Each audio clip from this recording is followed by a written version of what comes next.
नमस्कार। आज हम लोग हैं मक्कू मठ के मर्कटेश्वर महादेव मंदिर में, जो कि तृतीय केदार भगवान तुंगेश्वर की शीतकालीन गद्दी स्थल भी है। और यहाँ पे हमारे साथ आज पंडित जी लंबोदर प्रसाद मैठानी जी हैं। तो मैं मैठानी जी से जानना चाहूँगा, मैठानी जी, जो मक्कू मठ का जो मर्कटेश्वर महादेव है, इसका महात्म्य क्या है और इसका इतिहास और बाकी जो धार्मिक इसकी मान्यता है वो क्या है? देखिए, इतिहास तो वो परमात्मा के ही पास है, परंतु संक्षेप से जो मुझे ज्ञात है और पौराणिक परिपाटी में जो उल्लेख है, स्कंद पुराण में जो उल्लेख है, स्कंद पुराण के केदारखंड में जो उल्लेख है, तो यह मर्कटेश्वर महादेव 11वां रुद्र इसको कहा जाता है। और यहाँ पर मार्कंडेय ऋषि ने चिरजीवन को प्राप्त किया। मृकंड ऋषि के पुत्र हुए मार्कंडेय ऋषि, उनकी अल्पायु थी। उनको मृकंड ऋषि ने जो है अपने पुत्र को उपदेश किया कि हे पुत्र, तुम जाओ, मर्कटेश्वर क्षेत्र है जो मानदाता क्षेत्र के ही सानिध्य में है, सामीप्य है, वहां जाकर के तुम माता जगदम्बा और मर्कटेश्वर जो 11वां रुद्र है उसकी आराधना करो। माता जगदम्बा भी चिरजीवन नहीं दे सकती है। चिरजीवी बनाने वाले तो भगवान आशुतोष ही हैं, उनको मृत्युंजय भी कहा गया है। यहाँ पर आकर के मृकंड ऋषि के पुत्र मार्कंडेय ऋषि ने तपस्या की और तपस्या करने के उपरांत उनको चिरजीवी, 7 चिरजीवी तो हैं, लेकिन 8वें चिरजीवी मार्कंडेय ऋषि का नाम नहीं आया कि चिरजीवी तुम बनोगे, जबकि उन्होंने जो है ना अल्पायु में ही चले जाना था इस संसार को छोड़ करके। तो उन्होंने भगवान आशुतोष की प्रार्थना की, उपासना की। तब से ये मर्कटेश्वर क्षेत्र प्रसिद्ध है। यदि किसी की अल्पायु का योग कुंडली में बनता है तो उसके लिए प्रभावशाली है। यहाँ पे वो हम मृत्युंजय जप करवाए, मर्कटेश्वर की आराधना करे, भगवान शिव का अभिषेक करे। अभिषेक के कई कई निमित्त हैं, किस निमित्त से किस वस्तु से अभिषेक किया जाता है, वो काम्य प्रयोग होते हैं। लेकिन यहाँ पर सकाम प्रयोग बिना किसी विशेष वस्तु के भी आप कर सकते हैं। जलाभिषेक से ही दीर्घ जीवन प्राप्त हो जाता है। तो ये मर्कटेश्वर क्षेत्र है, इसलिए यहाँ पर जो है इनको चिरजीवन की आवश्यकता हुई, तो उनको चिरजीवी यहाँ पर भगवान आशुतोष ने बनाया मार्कंडेय ऋषि को। तो मर्कटेश्वर क्षेत्र और मार्कंडेय की तपस्थली ये स्थान है, इसका विशेष महत्व एक तो ये है। दूसरा, जो तृतीय केदार भगवान तुंगराज जी है, पंच केदारों में तृतीय केदार। केदारनाथ में पृष्ठभाग है, मधवेश्वर में मध्य भाग है, नाभि का भाग है, तुंगनाथ में वक्षस्थल है भगवान शिव जी का। तो वक्षस्थल की पूजा यहाँ पर होती है दोनों बाजुओं के सहित, दोनों भुजाओं के सहित। यहाँ पर हरिहरात्मक पूजा होती है, भगवान शिव की और भगवान विष्णु की दोनों पूजाएं वहां पर होती है। तो जब भगवान को वहां पर 6 महीने के लिए शीतकाल के लिए समाधि दी जाती है, उस समाधि देने का भी एक तात्पर्य है। प्राचीन परंपरा, ग्रीष्म काल में 6 महीने तक तो नर पूजा वहां पर होती है, मनुष्य वहां पर पूजन करते हैं, दर्शन करते हैं। लेकिन शीतकाल में भगवान शिव जी समाधिस्थ हो जाते हैं और तब देवता, यक्ष, गंधर्व वहां पर उनकी पूजा करते हैं। भगवान उन्हीं तुंगराज जी का गद्दी स्थल है, ये शीतकालीन गद्दी स्थल। तो यहाँ पर वे निवास करते हैं, उनकी 6 महीने भोग मूर्तियों की पूजा होती है। जो स्वयंभू शिवलिंग है वो तो समाधिस्थ हो जाते हैं। जैसे बद्रीनाथ जी में भगवान नारायण वो तपस्यारत है। आपने सुना होगा ये कि बद्रीनाथ जी में जो है शंख नहीं बजाया जाता। दूसरी बात, बद्रीनाथ की विशेषता क्या है, वहां पर कुत्ते भौंकते नहीं है। जानवर होते हुए भी उनको ये ज्ञान है कि हम यहाँ पर शोर करेंगे तो भगवान की समाधि टूट सकती है, हमें पाप लग सकता है। ऐसे ही यहाँ पर गद्दी स्थल में भोग मूर्तियां आती है, लेकिन भगवान शिव जो स्वयंभू शिवलिंग है उनको समाधि दी जाती है, समाधिस्थ रहते हैं। तो यहाँ पर गद्दी स्थल होने से भी उसकी विशेषता है। मरकटेश्वर हनुमान जी को कहा गया है, मरकट बंदर के लिए कहते हैं, लेकिन हनुमान जी तो शिव जी के रूप है ना।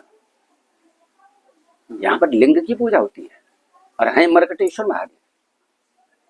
उसके प्रमाण भी हैं यहाँ कई प्राचीन से। कभी मैंने जो है अपने बाल्यकाल से लेकर के युवावस्था तक जो है काफी कुछ लिखा था, जो यहाँ पर कई जगह हैं। एक जगह होती है ऊपर पहाड़ी के ऊपर है जुजानीगढ़, आज शब्द का अपभ्रंश होकर के जुजानी वहां का नाम पड़ गया।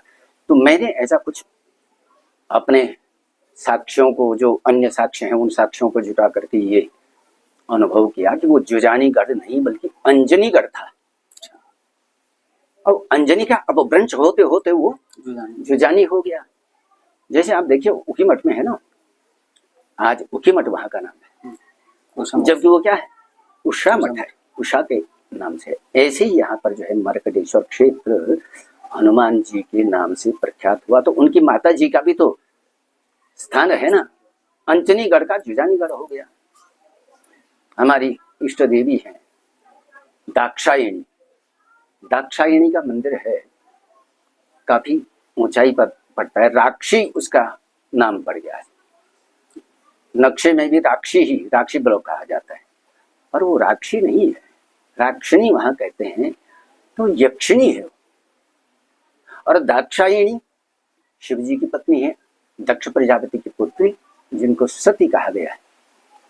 सती तो सती होने के उपरांत शरीर जब उन्होंने योग की अग्नि में, योगाग्नि में भस्म किया था, तब सती नाम पड़ा, पर उनको कहा गया, भगवान शिव भी दाक्षायणी कहते थे।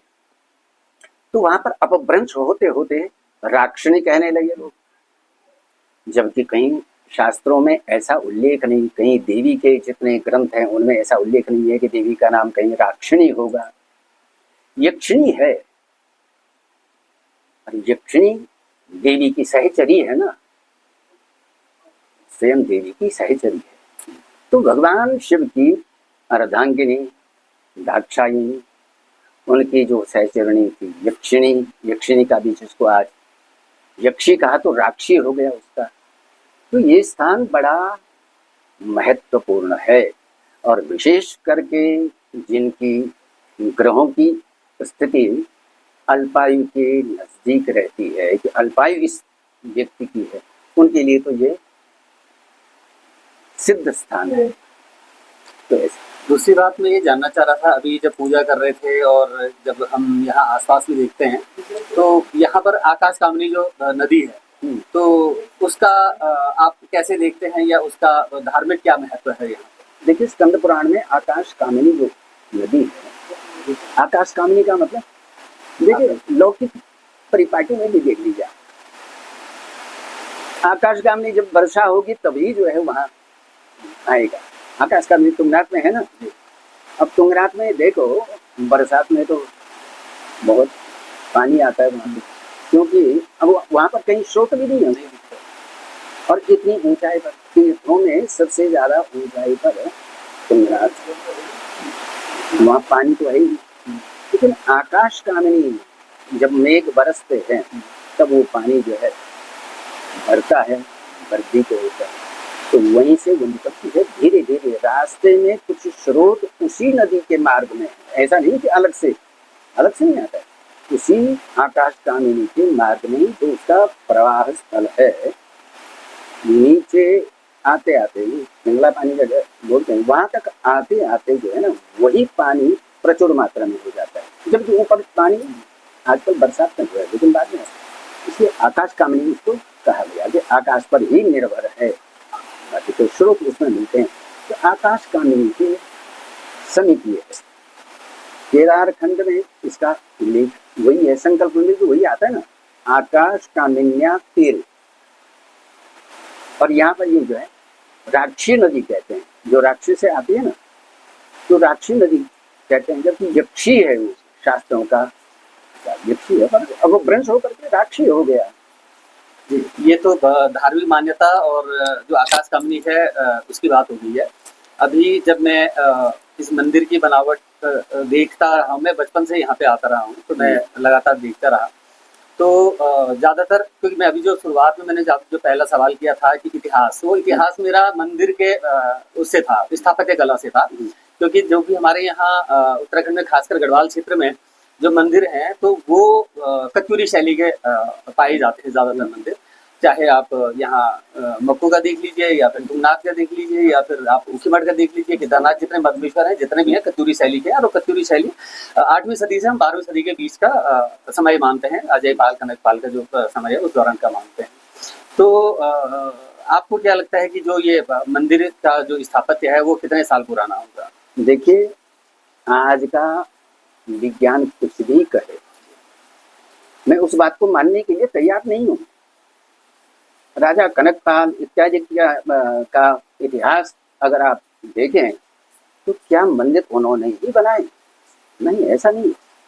ये शंकराचार्य, जो जगत गुरु आदि शंकराचार्य हुए, उनके द्वारा ये पूजा चलाई गई।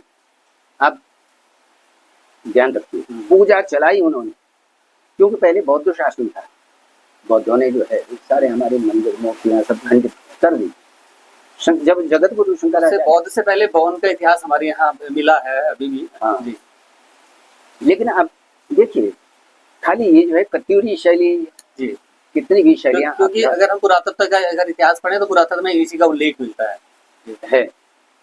पुरातत्व में ये उल्लेख मिला। लेकिन आप पुराणों में देखिए ना, पुराण तो कहते हैं कि ये जगत गुरु आदि शंकराचार्य से पहले ये शिवालय थे। जगत गुरु आदि शंकराचार्य से पहले थे। क्योंकि हमारे यहाँ ज्यादातर मंदिरों में जहाँ भी शिव की पूजा होती है, वहाँ पांडवों की मूर्तियां भी ज्यादातर जगह मिलती हैं। यहाँ भी मैं देखता हूँ, यहाँ भी पांडवों की मूर्तियां। तो जो आप बात कर रहे हैं, तो वो कहीं ना कहीं उस बात को पुष्ट भी करते हैं जी। जब जो है पांडवों का स्वर्गारोहण हुआ, तो स्वर्गारोहण में उनको परमात्मा के दर्शन हुए। केदारनाथ में ये तो मतलब जो है 12 ज्योतिर्लिंगों में केदारनाथ जी आते हैं। तो केदारनाथ में उनको जो है भगवान ने पृष्ठभाग देखा है, वो बैल का पृष्ठभाग। कई जगह तो लोग कहते हैं कि भैंसे का पृष्ठभाग।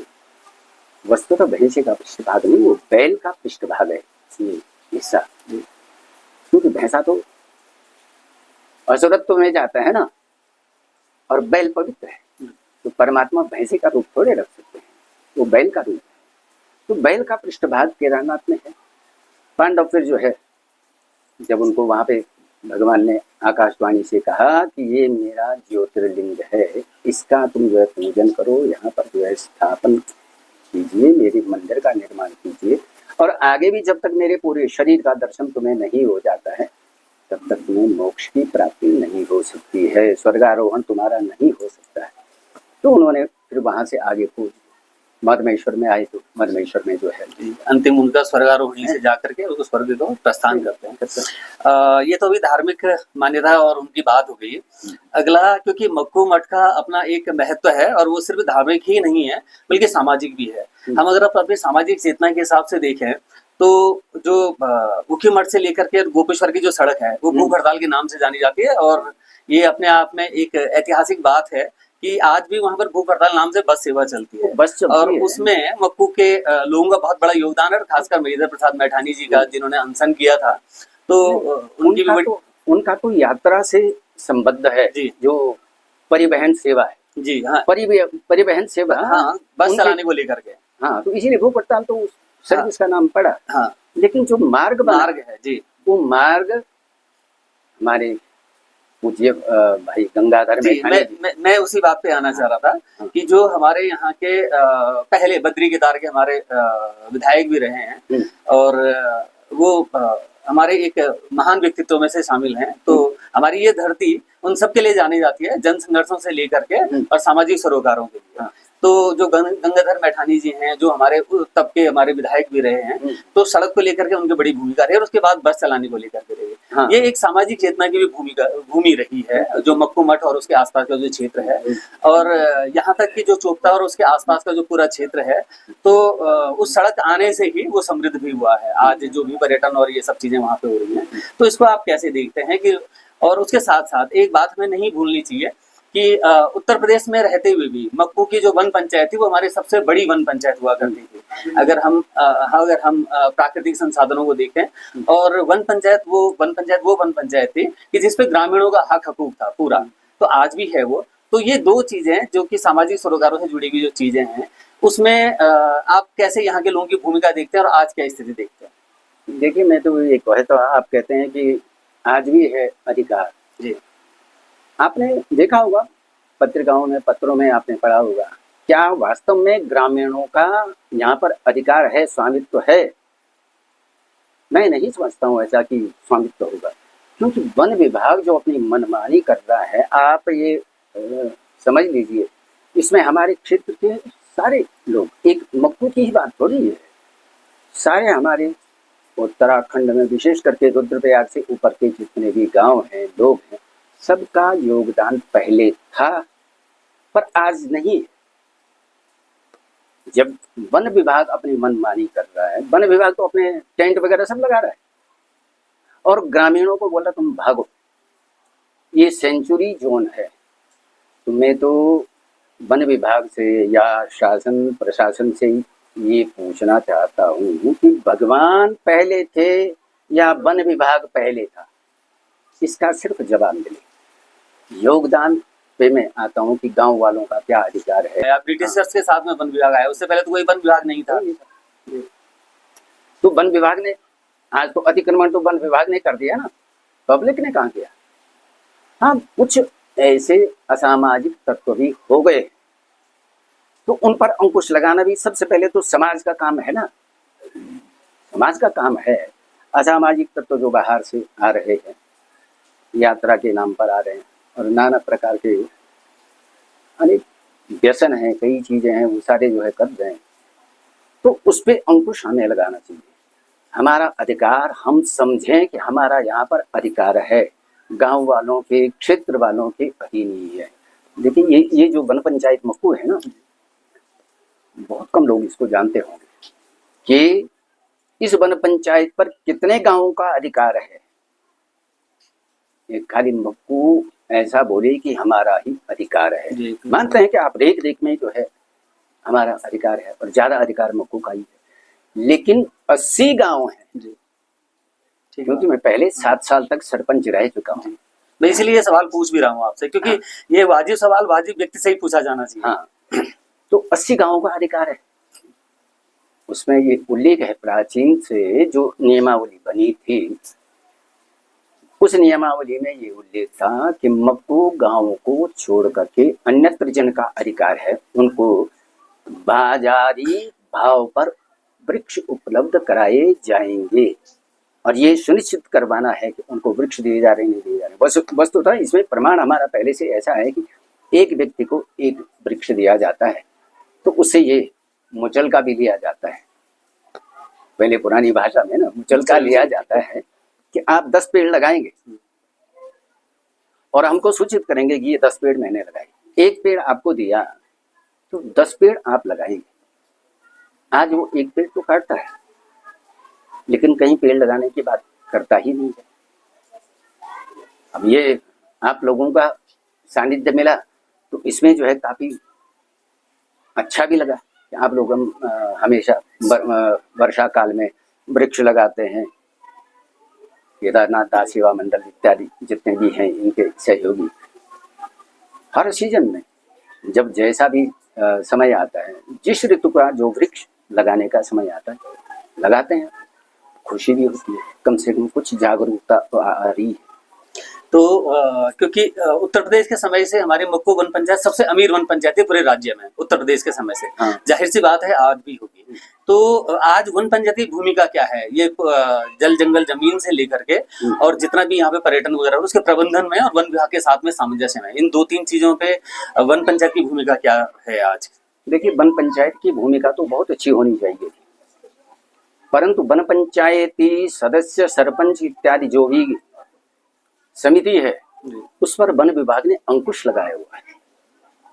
अब इस अंकुश को ग्रामवासी कुछ उठाते हैं, जो समिति है वो उठाती है, तो वन विभाग उनको जो है ऊपर से दबाने की व्यवस्था करता है कि तुम्हारा अधिकार नहीं है, ये वन विभाग का अधिकार है। हम तो कहते हैं कि हमने इतने वर्षों तक आज तक हमारी तपस्या रही, हमारे पुरखों की तपस्या रही कि इतना बड़ा जंगल जो है देखा, उसकी रेख देख की, आज वन विभाग उसमें अंकुश लगा रहे हैं। अब इसके साथ में सामंजस्य वाली बात आप करें तो वन विभाग कहीं पर सामंजस्य बनाता ही नहीं है। वन विभाग तो हर समय अपनी थोपता है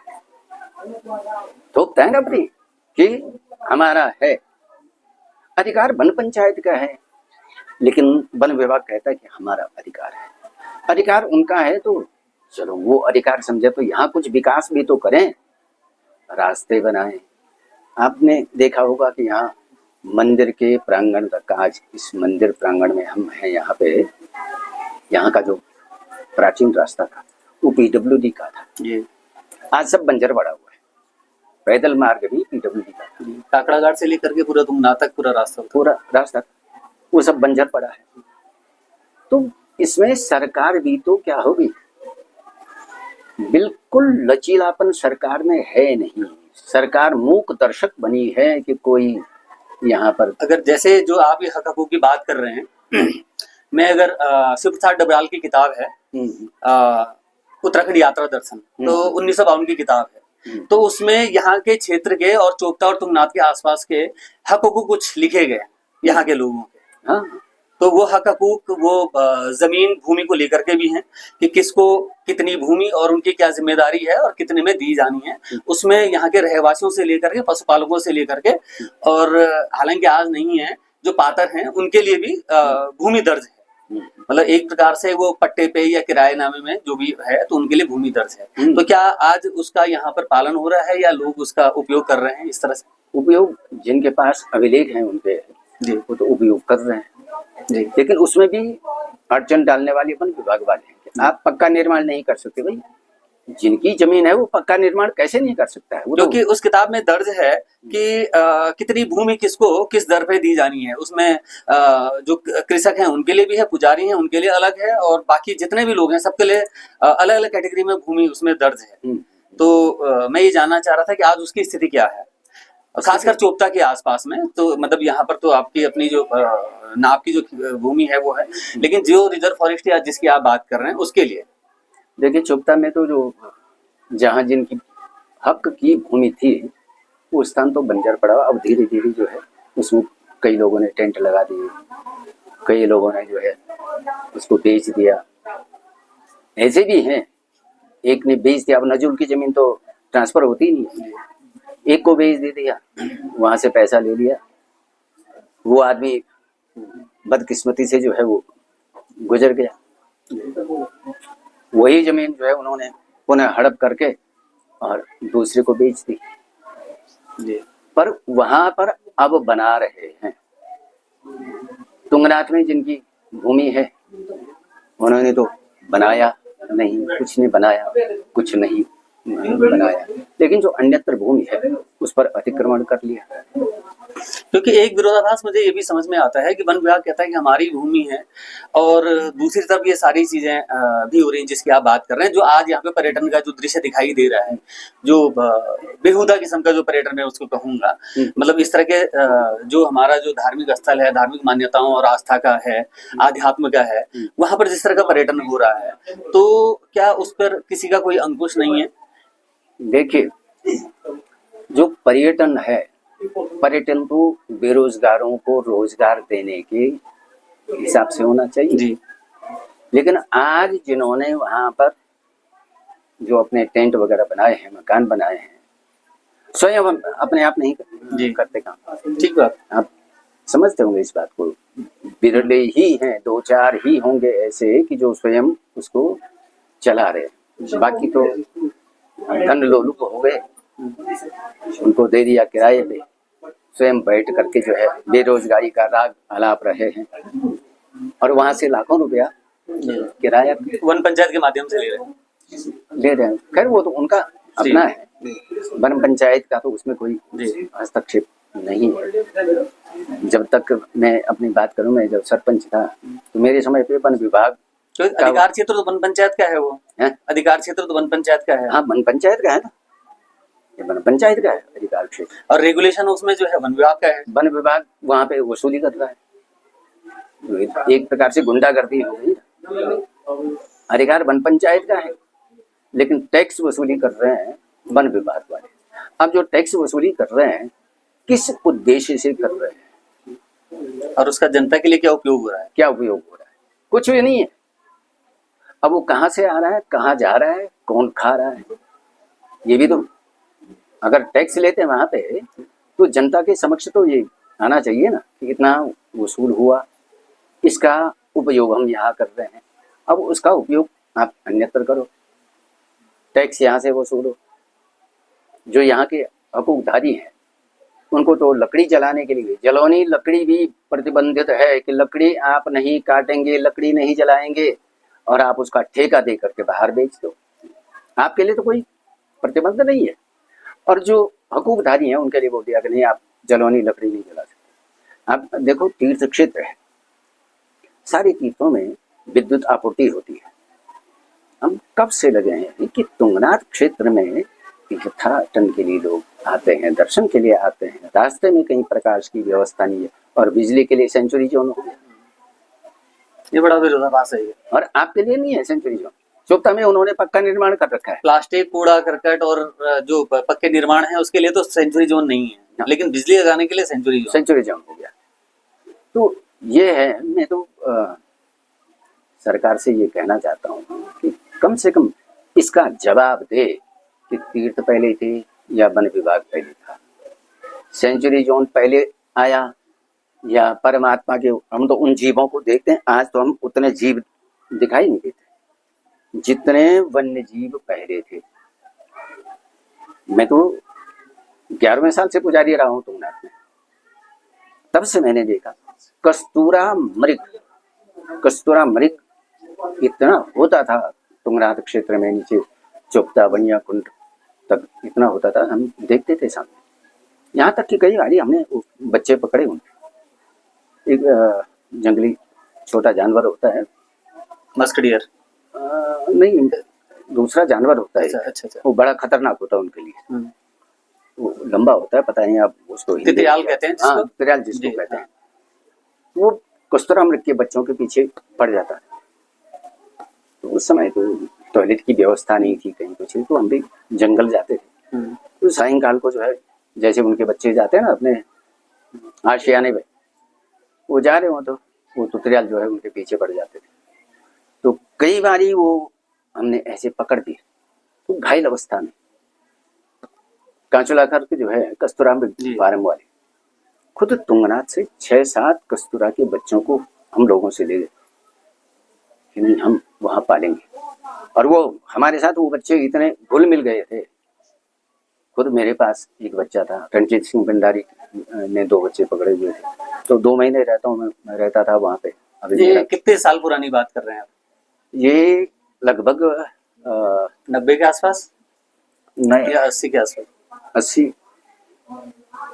80 क्योंकि 90 के आसपास तो कांचुलाखर बन गया था। हाँ, तो 80 की बात कर रहा हूँ, उस समय तो बन ही रहा था। जी। उतने ये मंदिर थोड़ी कट गए थे उनके। वो ले गए उनका, हमने कहा भाई तुम हमको बताओगे कि वो स्वस्थ है कि नहीं है, लेकिन ले गए और लापता हो गए। तो क्या उनकी मिली भगत तो नहीं रही होगी? तो ये सारी चीजें हैं। तो आज हमारे साथ थे पंडित लंबोदर प्रसाद मैठानी जी, और हमने सिर्फ धार्मिक ही नहीं बल्कि स्थानीय और जो सामाजिक मुद्दे हैं उन पर भी काफी अच्छी बात की। तो बहुत बहुत धन्यवाद पंडित जी, आपसे बात करके अच्छा लगा। बहुत बहुत धन्यवाद।